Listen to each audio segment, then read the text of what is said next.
Hey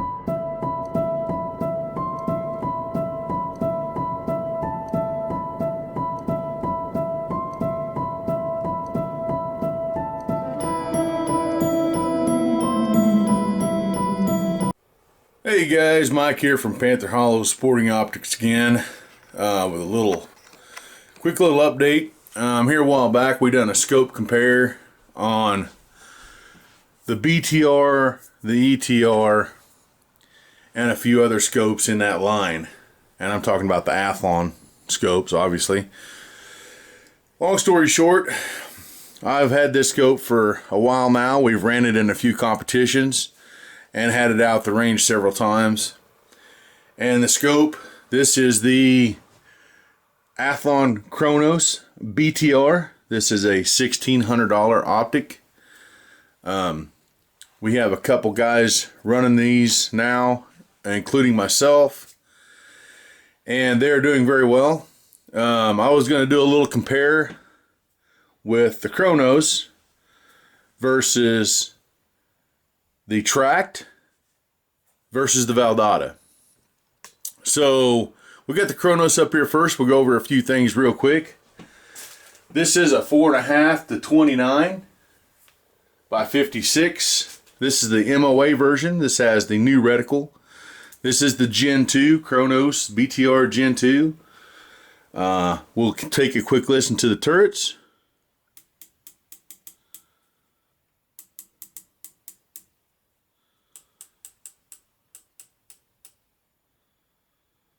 A little bit of movement there in them, not bad.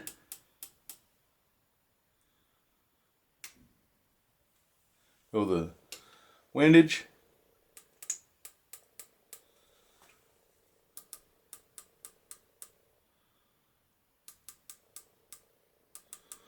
As you can tell, the turrets sound really good.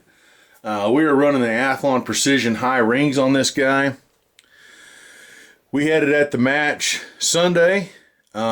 This gun here was I loaned out to a new shooter, and I shot one of my other guns. Anyways, long story short, he done really well with it. He was complimentary on the optic. He really liked the optic. He liked the whole build to get all together. We had quite a bit of mirage going on that day, and that really gave me a chance to compare the Cronos versus the Tract versus the Valdada. We had 3 Valdadas out there. No, excuse me, we had 2 Valdadas out there at the match. The other guy didn't bring his. He brought another gun. He didn't have his Valdada zeroed yet. Anyways, this guy here done really good with the mirage. The Valdada cut through the mirage a bit better.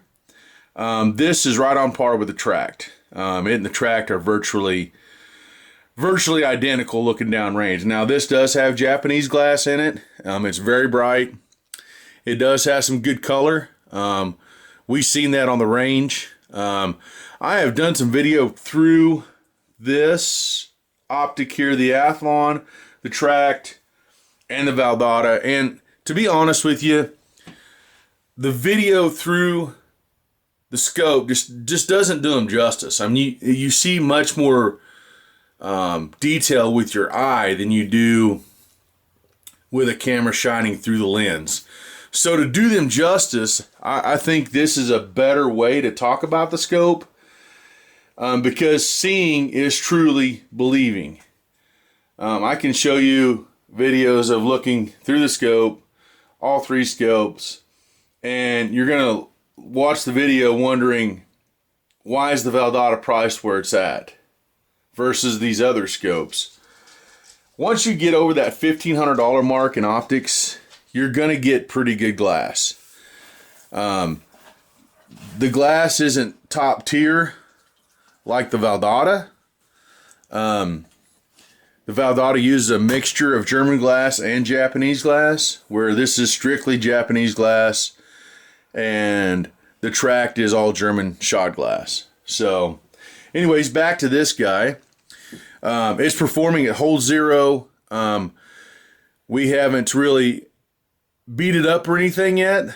Not that we're going to, because of the price of it. I don't have any issues with doing that, but to be honest with you, I feel like these have been out long enough as far as Athlon as a company, that when you get in this top tier stuff, they put out some top quality product. So that being said, we are going to run some PRS matches with this thing. So we are going to be slamming it in out barricades and all that other stuff. One thing I like about this guy here is the numbers are bigger than some of the other numbers you see on the scopes. And with me, you know, getting a little older and getting to where one of these days I'm absolutely going to have to wear reading glasses. So these bigger numbers really help. They're crisp, they're bright numbers. As you can see in the video there, let me zoom in for you a little bit there. The numbers are you know, they're not too big and they're not too small. They're just right to see. And that means a lot if you're running the dial a lot in a match. We require our guys to dial our scopes, dial their scopes. And, you know, one of these days we'll have a holdover match, but right now we're doing a lot of dialing. And what that does is just gets them used to using their scope. And that's what we want to do. Get used to their reticle, get used to dialing their scope, making sure they're going back to zero, making sure they're using their dope cards they set up, making sure they have accurate dope cards. Anyways, getting back to the scope, this guy is doing really good for us. So far, I didn't want to do any type of update or review without having some time behind this guy, more time behind it. So we've had it in a few matches now. It's doing really well. So let's move on to the Tract. I'm going to pause the video.